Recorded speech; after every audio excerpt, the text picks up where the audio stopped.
several of us on this committee had. I think we have an agreement that Senator Whitehouse will speak for 20 minutes. Senator Franken would speak for 22 minutes. After that, we would proceed to a vote.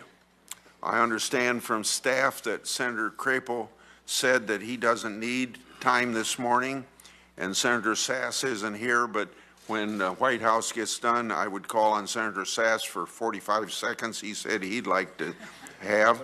30. And, well, 30. So then I would plan after Senator Whitehouse and Senator Franken finish, then we would have a vote on a roll call vote. So, Senator Whitehouse, would you start?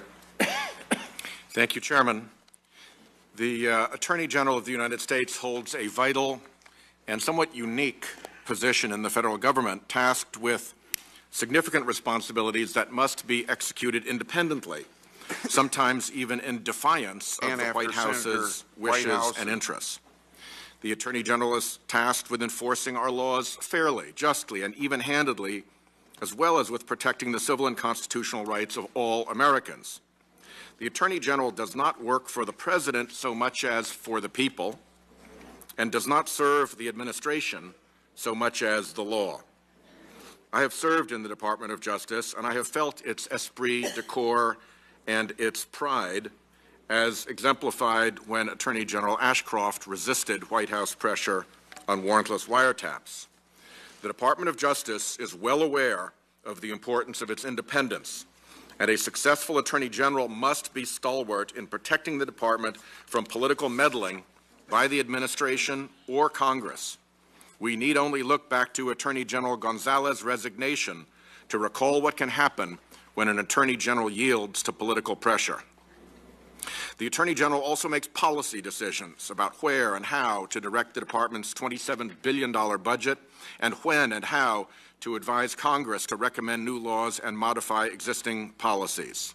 Policy choices an Attorney General makes can have a profound effect on individuals, communities, and the fabric of our nation, and they allow the Attorney General wide discretion. This is not just a matter of saying that he will follow the law. Americans should be able to trust that their Attorney General will not only enforce the laws with integrity and impartiality, but stand up for Americans of all stripes and fight on behalf of their rights. That's the prism through which I evaluate Senator Sessions' nomination. I've known the Senator for a decade, and I've enjoyed working with him on legislation, but the standard by which I evaluate an Attorney General nominee is whether Rhode Islanders can trust that his commitment to doing justice and ensuring equal protection of all Americans will be real and lasting, and not just a matter of nomination etiquette. I have reviewed Senator Sessions' career as an attorney and as a senator, as well as his testimony before the Judiciary Committee. I've reflected on my duties and experience as Attorney General and U.S. Attorney in Rhode Island. I've also listened closely to very strong and serious concerns from Rhode Islanders who have made it plain that they fear what Senator Sessions would do as head of the Justice Department. For every constituent of mine who has expressed support of his nomination, 15 have expressed opposition. Senator Sessions' record is clear.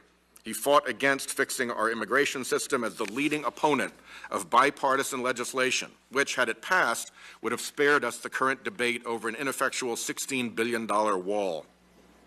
Senator Sessions fought against our bipartisan criminal justice and sentencing reform. Senator Sessions opposed reauthorizing the Violence Against Women Act, a bill which is so important to the Rhode Island Attorney General's office and the anti-domestic violence groups in our state. I suspect that Senator Sessions' opposition related to the bill's inclusion of protections for gay and lesbian couples, and his record on support of gay and lesbian Americans is alarming to many Rhode Islanders. Public statements and confirmation testimony by Senator Sessions suggest that he brings a religious preference to the department, that secular attorneys would be to him a suspect class compared to Christian attorneys. From the state of Roger Williams, founded on freedom of conscience, this is an alarming consideration. He has on numerous occasions used racially charged or downright offensive rhetoric to belittle broad groups of Americans, including, for instance, Rhode Island's wonderful Dominican community. saying that Dominicans come to this country basically to sponge and be useless. Well, tell that to Big Papi, David Ortiz, and the Red Sox fans of New England. He walked those statements back a bit in the nominations process, but again, one must wonder if this represents a true conversion rather than a nod to nomination etiquette, akin to Justice Roberts' howler about being a neutral judge who would just call balls and strikes. We have been burned by nomination etiquette before. Senator Sessions has a long history of demonstrated open hostility for bedrock civil rights laws and failed repeatedly to vigorously distance himself from extremist hate groups that hold him up as a champion of their perverse ideologies. Senator Sessions has called Breitbart News a bright spot. Breitbart has published countless baseless and inflammatory articles with titles like, "Birth Control Makes Women Unattractive and Crazy." "There's no bias against women in tech, they just suck at interviews." And Gabby Giffords, the gun control movement's human shield. Senator Sessions has promised that as Attorney General he would work diligently to ensure that all Americans receive equal protection under our laws, but his record creates justifiable alarm among many Rhode Islanders that his promise is more a product of nomination etiquette than a nomination epiphany. In fairness, I should disclose that Senator Sessions' nomination carries additional baggage with me as the nominee of this President and this White House. On the campaign trail, the American people witnessed Donald Trump glorify sexual misconduct, mock a disabled reporter, and make disparaging remarks about immigrants and minorities, all with no pushback from Senator Sessions. We all witnessed chants of "lock her up," which Senator Sessions did not push back against and even excused in his hearing as, I quote, "humorously done." In mass rallies that also featured beatings and the press caged and vilified, this didn't seem very humorous to many Americans. Americans know that the good guys in the movie are not the ones in the mob. The good guy is the lawman who stands on the jailhouse porch and sends the mob home. That chant was un-American, and across the country it made honest prosecutors' stomachs turn. Not surprisingly, many Americans are fearful of what the Trump administration will mean for them, for their families, and for their country. Senator Sessions had so many opportunities to push back, and he availed himself prior to his nomination of none. The problems did not end with the campaign. President Trump and his family have brought more conflicts of interest to the White House than all other modern presidents and families combined. The proposed Trump domestic cabinet is an unprecedented swamp of conflicts of interest, failures of disclosure and divestment, and dark money secrets. The Trump White House traffics in alternate facts, operates vindictively, and is a haven for special interest influence, and they're just getting started. None of this is good. All of this suggests that there will be more or less constant occasion for investigation and even prosecution of this administration. In recent history, only Attorneys General Gonzalez, Meese, and Mitchell have been as politically close to their president as Senator Sessions would be. And the Gonzalez, Meese, and Mitchell tenures did not end well. I fear that unless publicly boxed in, Attorney General Sessions' default position would be to protect the administration. The department's public corruption work is ordinarily done within the secrecy of investigative privilege, particularly in the early stages where the fateful go, no-go decisions are made. So the pressure of publicity will ordinarily not be available. Let me add a word about climate change, which is a matter of grave concern to me and to Rhode Island, our ocean state. Climate change presents readily discernible truths on one side and a massive polluting industry that wants to deny them on the other side. Senator Sessions has persistently refused to discern those readily discernible truths and unfailingly lined up with that massive polluting industry. As a signal about how, as Attorney General, he would handle conflicts between truth and power, this is an ominous one. Recent events put these concerns into particularly sharp focus. The refugee order that the President has issued highlights the problems we face over Senator Sessions' nomination. On a bipartisan basis, experts have concluded that this will harm our national security. As has been reported in the media, a group of more than 100 former national security heavyweights from both political parties protested President Donald Trump's executive order on refugees in a letter last Monday. This order not only jeopardizes tens of thousands of lives, they wrote, it has caused a crisis right here in America and will do long-term damage to our national security. Simply put, they concluded, this order will harm our national security. In addition to being a substantive backfire, the order was a procedural botch. As reporters have disclosed, Trump and his aides kept GOP congressional leaders almost completely in the dark about the most consequential act of his young presidency, a temporary ban on refugees and on anyone from 7 majority Muslim nations. Defense Secretary James Mattis and Homeland Security Secretary John Kelly fumed privately to associates over the weekend because they had been caught unaware. It became evident that the rollout of the executive order bordered between clumsy and dysfunctional. Even on Morning Joe, host Joe Scarborough said the weekend was a disgrace. On Capitol Hill, many Republicans close to leadership were frustrated that they received little to no guidance or advance notice about Trump's immigration and refugee directive. The opening days of this administration have been a gong show, but a gong show with a nuclear button. This dangerous state of affairs puts all of President Trump's nominees in a new light. As conservative columnist David Brooks has written, many Republican members of Congress have made a Faustian bargain with Donald Trump. They don't particularly admire him as a man, they don't trust him as an administrator, they don't agree with him on major issues, but they respect the grip he has on their voters. But if the last 10 days have made anything clear, it's this. The Republican Fausts are in an untenable position. The deal they've struck with the devil comes at too high a price. It really will cost them their soul. Even if Trump's ideology were not noxious, his incompetence is a threat to all around him. To say that it is amateur hour at the White House is to slander amateurs. The recent executive orders were drafted and signed without any normal agency review or even semi-coherent legal advice, filled with elemental errors that any nursery school student would have caught. I'm continuing with David Brooks's words here. It seems that the Trump administration is less a government than a small clique of bloggers and tweeters who are incommunicado with the people who actually help them get things done. Things will get really hairy when the world's problems are incoming. Third, it's become increasingly clear that the aroma of bigotry infuses the whole operation, and anybody who aligns too closely will end up sharing in the stench. Fourth, it is hard to think of any administration in recent memory on any level whose identity is so tainted by cruelty. The Trump administration is often harsh and never kind. It is quick to inflict suffering on the 8-year-old Syrian girl who's been bombed and strafed and lost her dad. Its deportation vows mean that in the years ahead, TV screens will be filled with weeping families being pulled apart. None of these traits will improve with time. As former Bush administration official Elliot Cohen wrote in The Atlantic, quote, precisely because the problem is one of temperament and character, it will not get better. It will get worse. As power intoxicates Trump and those around him, it will probably end in calamity.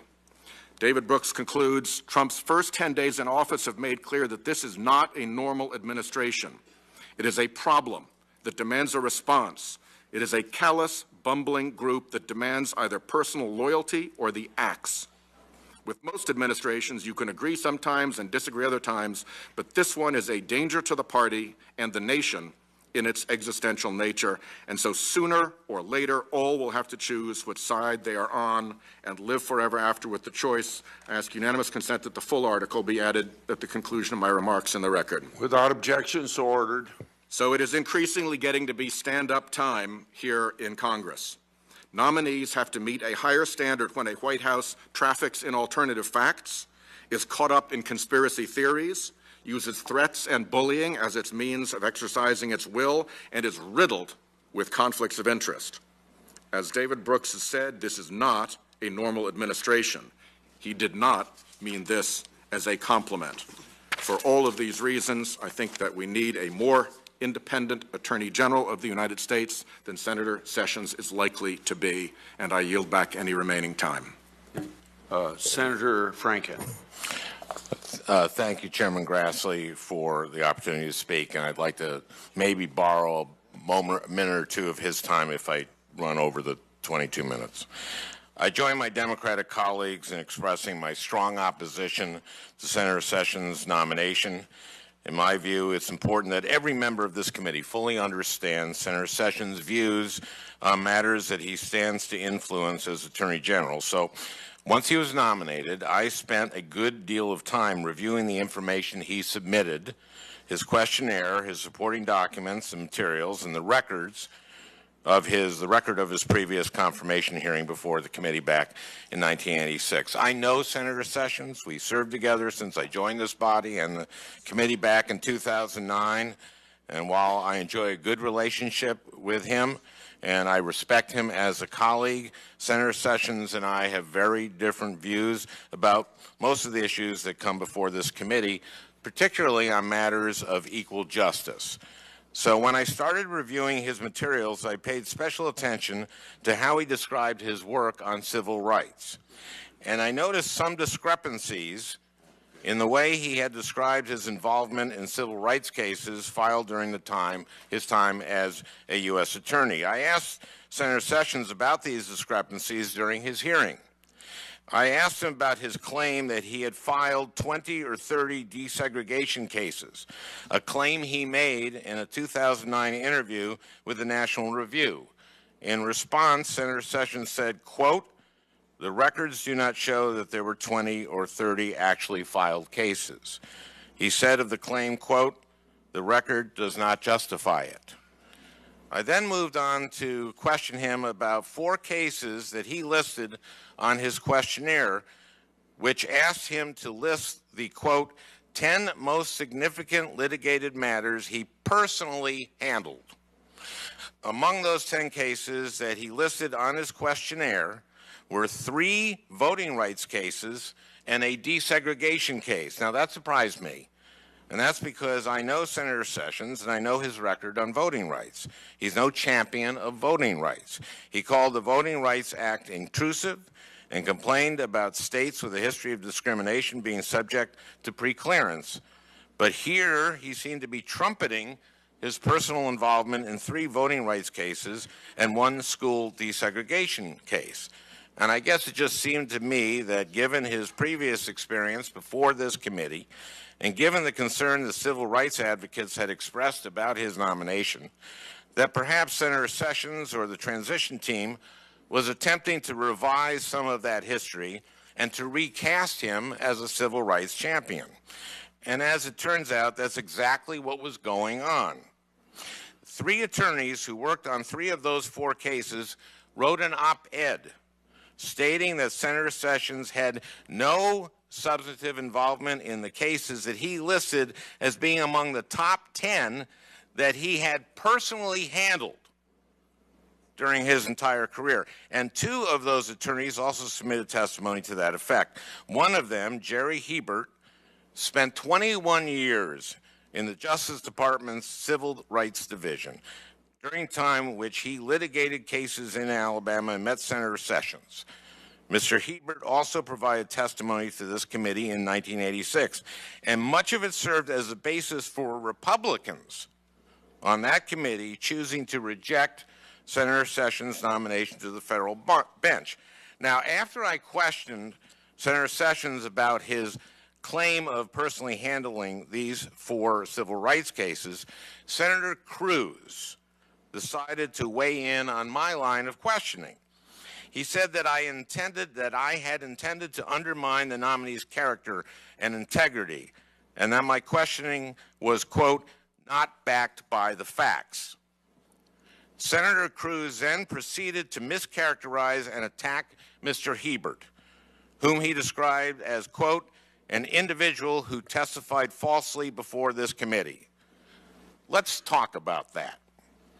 Back in 1986, Mr. Hebert and his supervisor at DOJ were called to the Hill without advance warning to be deposed. Mr. Hebert's supervisor incorrectly stated that when he was a U.S. attorney, Senator Sessions pressured the FBI to stop a voting rights investigation. Now, that was not the case. It wasn't Senator Sessions who did that. Mr. Hebert's supervisor got it wrong. He misremembered. When committee staff next deposed Mr. Hebert, he was asked whether he observed Senator Sessions interfere with DOJ cases. And Mr. Hebert replied, quote, I only know what happened with our Conoco County case, but my supervisor is in a better position to talk about that than I am. Mr. Hebert continued, he and I both have a very fuzzy recollection about Conecuh County. It was my supervisor's case primarily. Then Senator Biden asked Mr. Hebert about this testimony the next day, and Mr. Hebert repeated the error.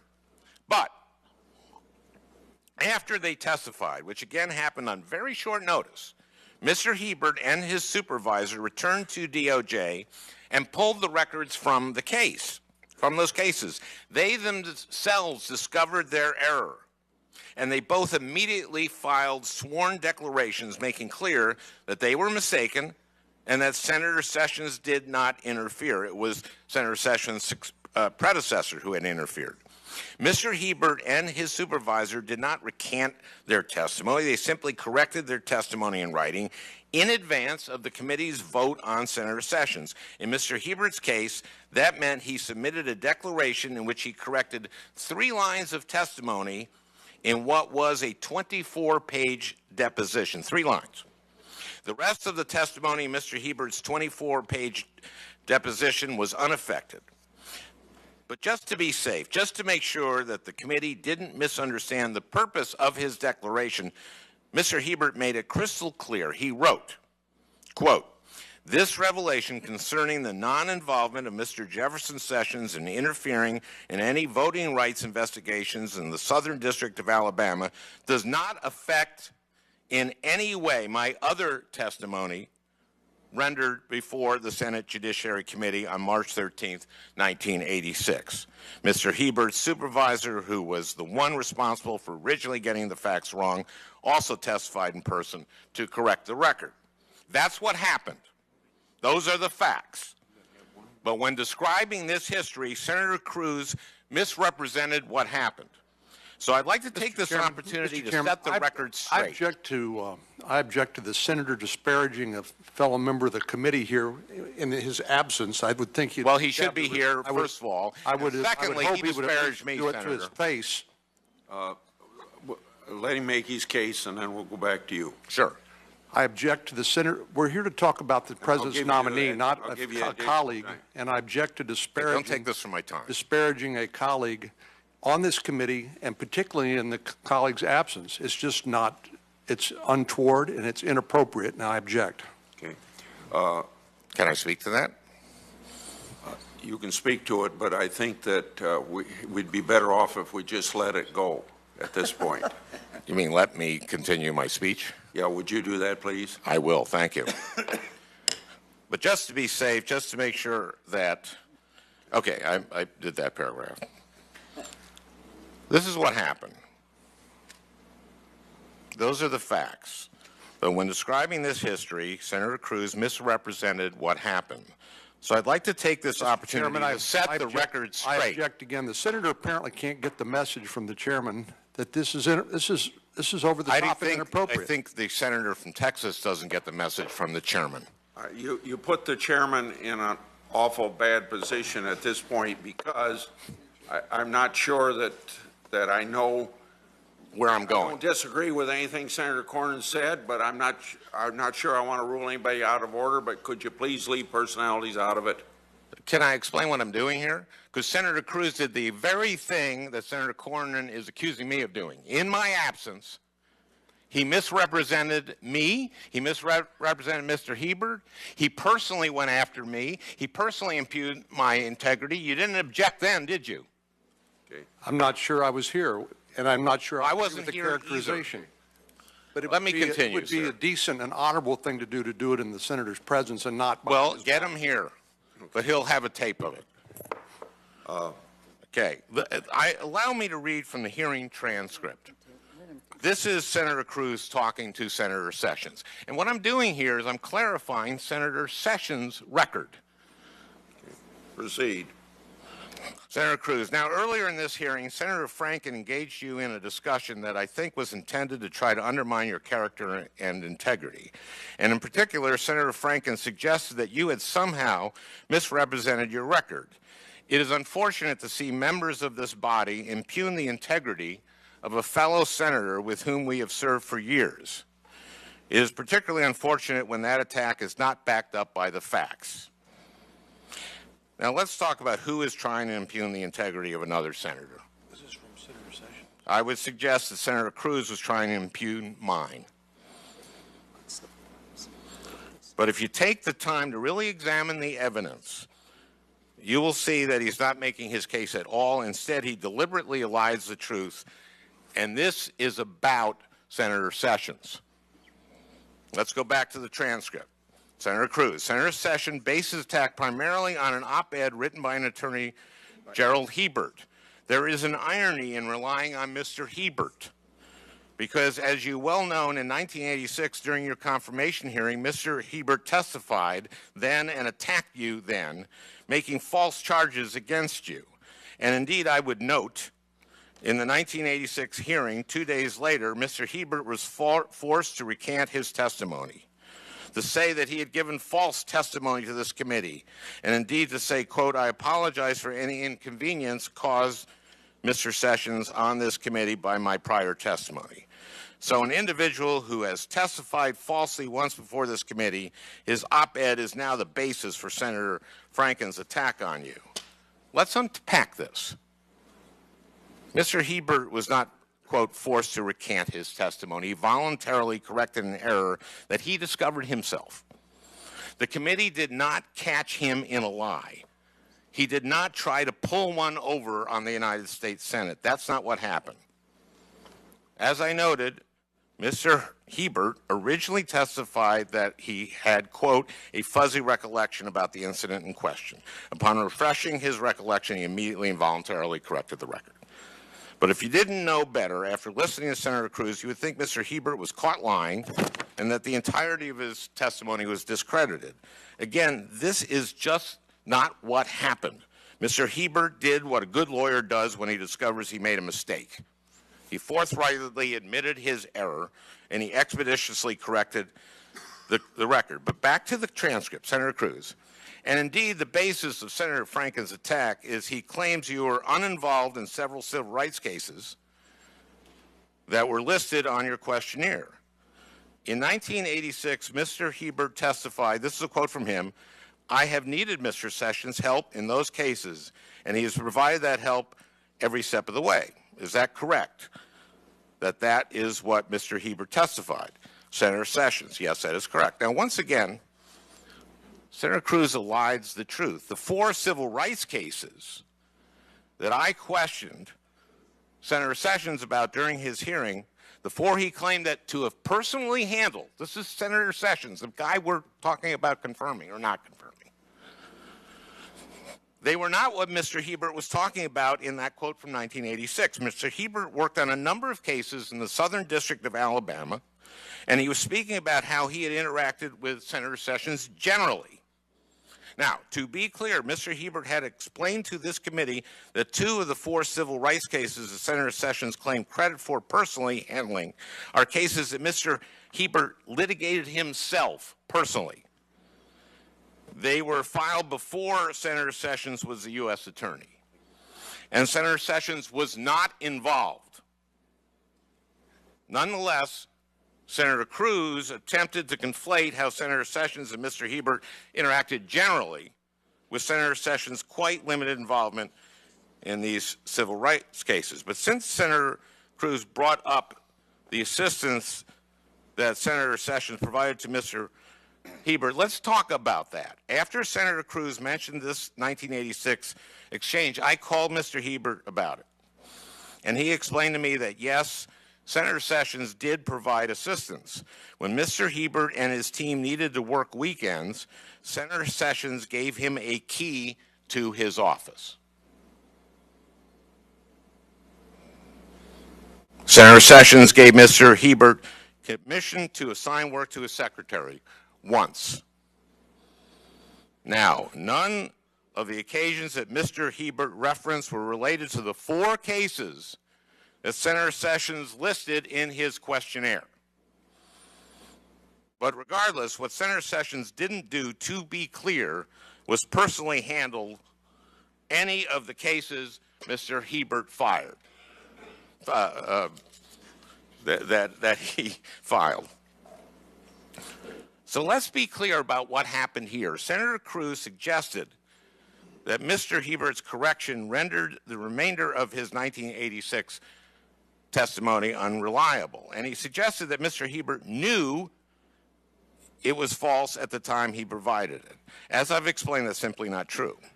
But I would submit that Senator Cruz already knew that, because after he suggested that Mr. Hebert is a liar and unreliable, the senator from Texas himself relied upon Mr. Hebert's testimony about getting assistance from Senator Sessions in an attempt to rehabilitate the nominee. Back to the transcript, Senator Cruz. Now, in the 4 cases Senator Franken referred to, you reported all 4 of them in your supplement to the Judiciary Committee. Is that right? Senator Sessions, that is correct. Senator Cruz, Mr. Franken did not mention that. Now, here Senator Cruz chastised me for not mentioning that Senator Sessions submitted a supplement to his questionnaire, as if the contents of that supplement would somehow vindicate Senator Sessions. They don't. So let's talk about the supplement. Senator Cruz is correct. Senator Sessions did submit a supplement. And in that supplement, the nominee clarified that his role was to, quote, provide support for DOJ attorneys. Let me say that again, provide support for. He said he, quote, provided assistance and guidance, unquote, and, quote, cooperated with DOJ lawyers. Not quite personally handled, if you ask me. And I suspect that's why he felt the need to file the supplement. But notice how Senator Cruz explained the supplement during the hearing. Senator Cruz, let me point out, here is how you describe your involvement in your written submission to this committee. And here Senator Cruz quotes from the supplement, quote, for the cases described in 2, 4, 8, and 9. Now, these are the 4 cases that Senator Sessions claimed to have personally handled. My role, like most U.S. attorneys in the nation and with non-criminal civil rights cases, was to provide support for the Department of Justice Civil Rights Division's attorneys. I reviewed, supported, and co-signed complaints, motions, and other pleadings and briefs that were filed during my tenure as U.S. Attorney. I provided assistance and guidance to the civil rights attorneys, had an open door policy, that's the key, with them, and cooperated with them in these cases. Senator Cruz continues to quote the supplement. For cases described in 6, I supervised litigation and signed the pleadings. Now, that is consistent with the 1986 testimony that you provided help every step of the way. Isn't that correct? He asked Senator Sessions. Well, I think so, yes, Senator Sessions says. Now, this is very important. Cases 2, 4, 8, and 9 are the 4 civil rights cases at issue. The 4 cases that Senator Sessions claimed to have personally handled, but in fact did not. In the supplement, Senator Sessions walks back that claim and says he only provided assistance. Case 6, which Senator Cruz took pains to mention, and which Senator Sessions claimed credit for supervising, was not a civil rights case. It was a public corruption case. Senator Cruz cleverly attempted to conflate the cases in order to make it seem as if Senator Sessions had in fact supervised litigation in a civil rights case. Senator Cruz neglected to point out that all 4 of the civil rights cases at issue here had either concluded or were still active back when Senator Sessions appeared before this committee in 1986. 30 years ago, though, Senator Sessions did not list any of these cases at all. Senator Cruz did not mention that. I wonder what changed between 1986 and now that caused these 4 civil rights cases to take on new significance for the nominee. It's hard to say. Look, Senator Cruz is a brilliant attorney, but he doesn't have a case here. And the fact of the matter is that Senator Sessions misrepresented his record. by claiming to have personally handled cases that he simply did not handle.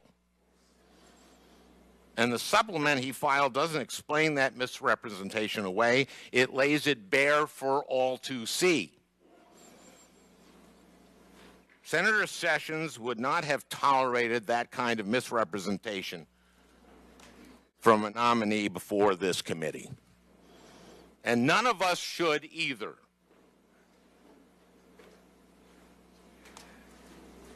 We have an important job to do here, and it requires that each and every one of us understands the nominee's record accurately. It's not our job to shade his record or to distort the testimony that witnesses share with us and with the public. So I felt it necessary to correct the way in which the senator from Texas misrepresented Mr. Hebert's testimony and further distorted Senator Sessions' record on civil rights and voting rights. Now, about voting rights. During his hearing, I asked Senator Sessions about an extraordinary claim made by the then president-elect. In late November, the president-elect tweeted, quote, "In addition to winning the Electoral College in a landslide, I won the popular vote if you deduct the millions of people who voted illegally."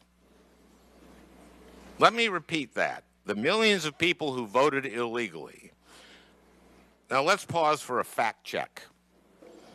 President Trump lost popular vote to the tune of 2.86 million votes. That's a fact. It's not an alternative fact. It's a fact. So I asked Senator Sessions at the time, do you agree with the president-elect that millions of fraudulent votes had been cast? And he responded, quote, "I don't know what the president-elect meant or was thinking when he made that comment or what facts he may have had to justify his statement." Note that Senator Sessions didn't say whether or not he agreed, which was my question. Then I asked him whether he had talked to the president-elect about the issue, and Senator Sessions said, quote, "I have not talked to him about that in any depth."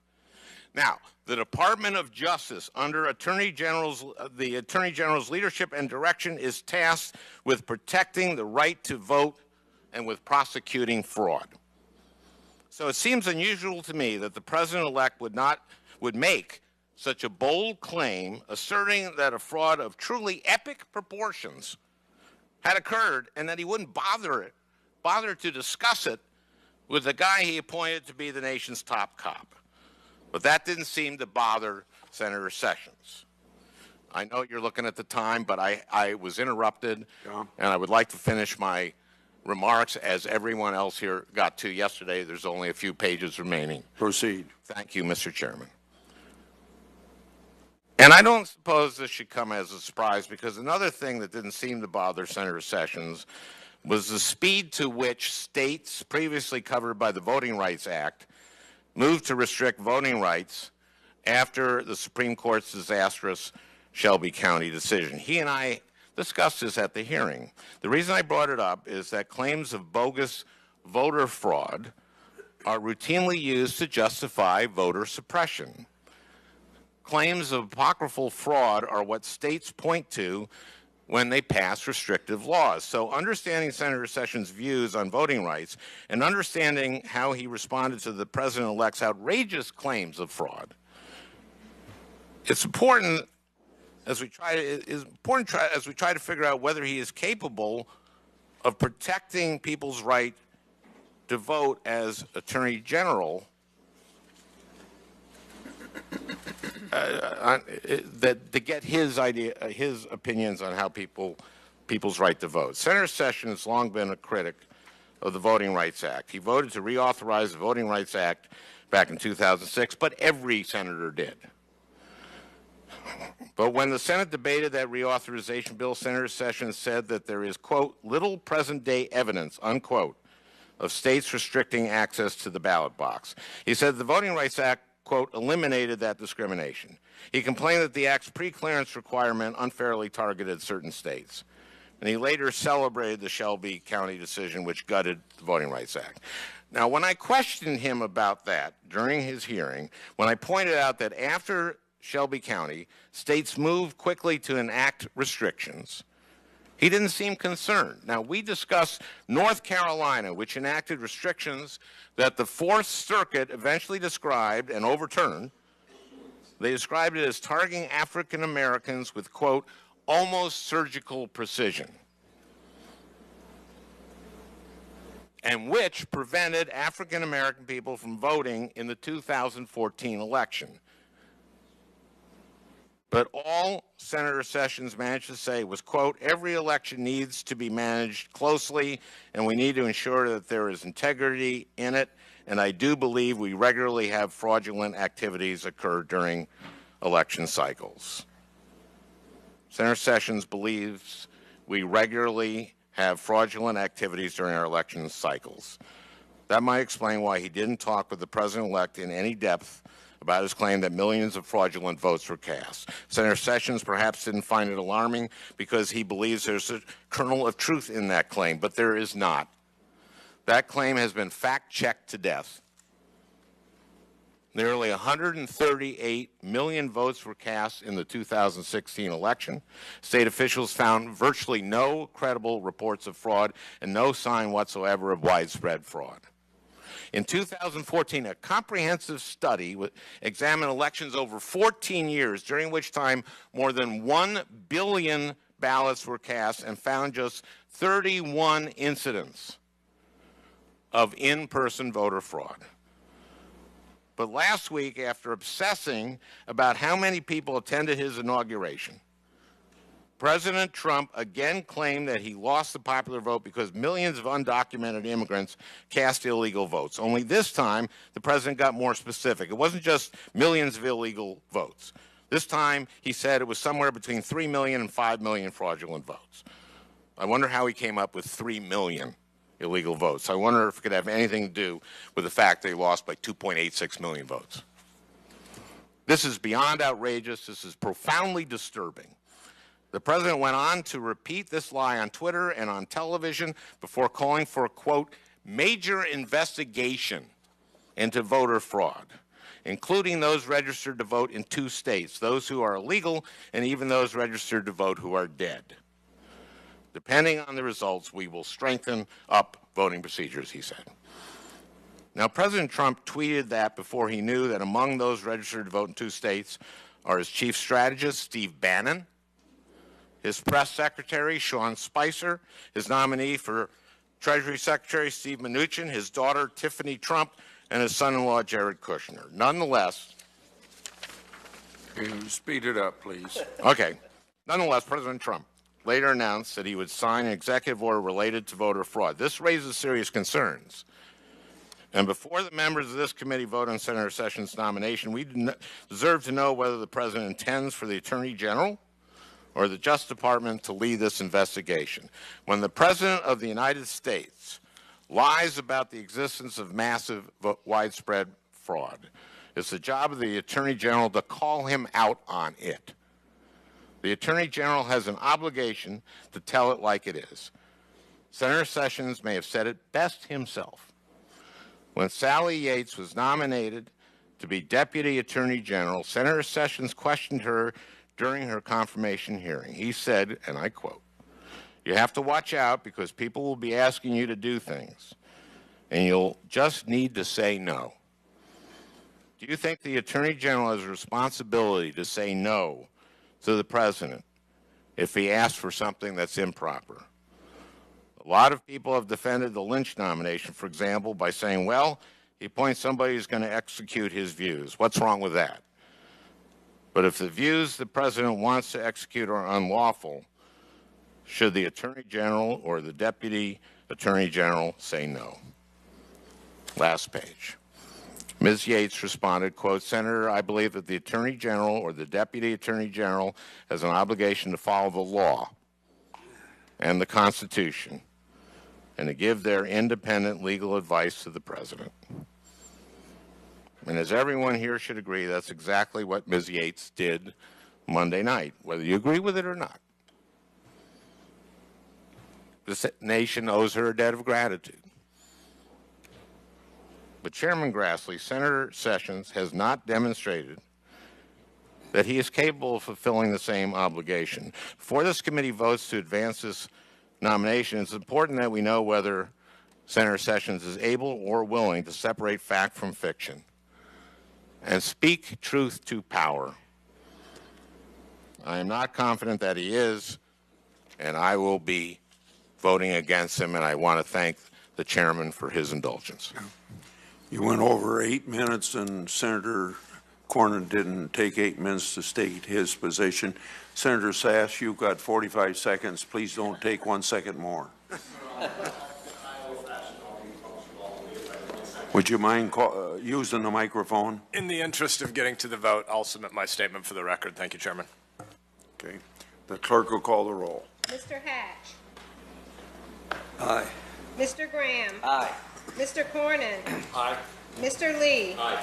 Mr. Cruz. Aye. Mr. Sass. Aye. Mr. Flake. Aye. Mr. Crapo. Aye. Mr. Tillis. Aye. Mr. Kennedy. Aye. Mrs. Feinstein. No. Mr. Leahy. No. Mr. Durbin. No. Mr. Whitehouse. No. Ms. Klobuchar. No. Mr. Franken. No. Mr. Coons. No. Mr. Blumenthal. No. Ms. Harona. No. Mr. Chairman. Aye. Mr. Chairman, the votes are 11 yeas, 9 nays. The nomination is approved by the committee and will be reported to the floor. Meeting over. Wait a minute. Further the nomination of a man who will not protect the vulnerable. That's why we have an attorney general to protect the vulnerable. You are shameful. This body is shameful.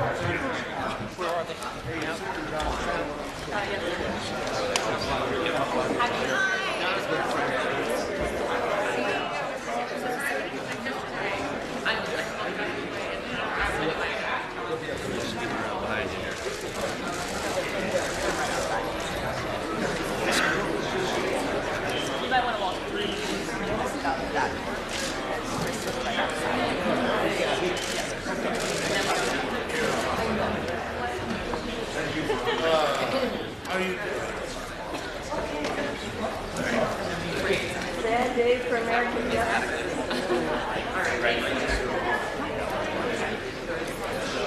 All right.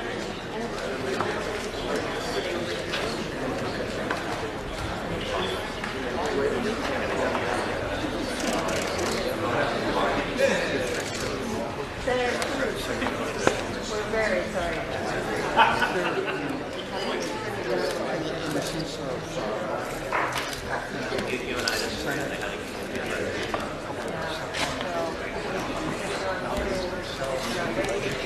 Ms. Franklin.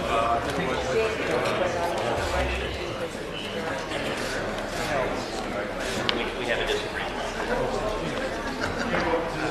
That I can assure you. I've got a record of doing that on both sides. And I believe he's taking the law and taking it very seriously. What we need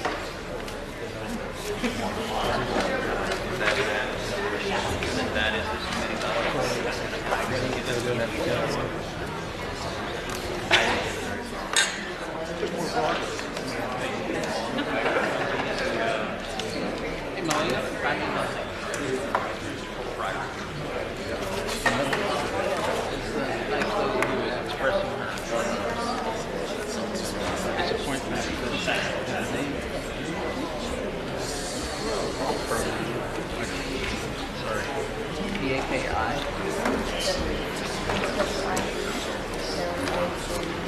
Where's she from?